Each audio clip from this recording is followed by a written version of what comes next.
Praise the Lord. இன்றைய நாளில் ஆண்டவர் சொல்ல விரும்பும் வார்த்தை, நீ நீர்ப்பாய்ச்சலான தோட்டத்தைப் போலவும் வற்றாத நீரூற்றைப் போலவும் இருப்பாய். ஏசாயா 58:11.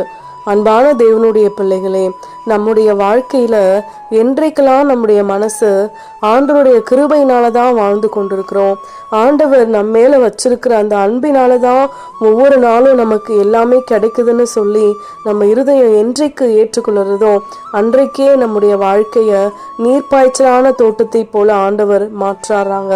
நம்முடைய விளைச்சல்களை ஆண்டவர் மிகுதியாக்குவாரு. எப்பவுமே நீரோட்டமா இருக்கிற ஒரு தோட்டத்துல பார்த்தோம்னா செழிப்பு தான் இருக்குங்க. அதே போலதான் நம்முடைய வாழ்க்கையை ஆண்டவர் செழிப்பாய் மாற்றவும் வற்றாத நீரூற்றை போலவும் மாற்றவும் அவர் காத்து கொண்டிருக்கிறார். இன்றைக்கும் ஆண்டவருடைய ஆலயத்துல சென்று, ஆண்டவரே உம்முடைய ஆலயத்துல எப்பொழுதுமே பாடல்களின் சத்தமோ துதியின் சத்தமோ வாக்கு தத்துவங்களும் ஓயாமல் கேட்டுக்கொண்டிருக்கிறதே, அதே போல என் வீட்டிலையும் நாங்க ஆண்டவரை ஒரு நாளும் துதிக்கவும் உம்முடைய நாமத்தை மகிமைப்படுத்தவும் எங்களுக்கு நீங்க ஒரு மனதை தாங்கன்னு இன்றைய நாளில் ஆண்டவரிடத்துல வேண்டுவோம்.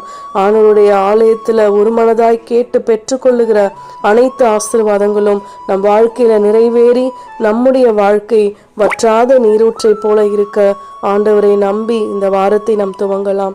ஆமேன்.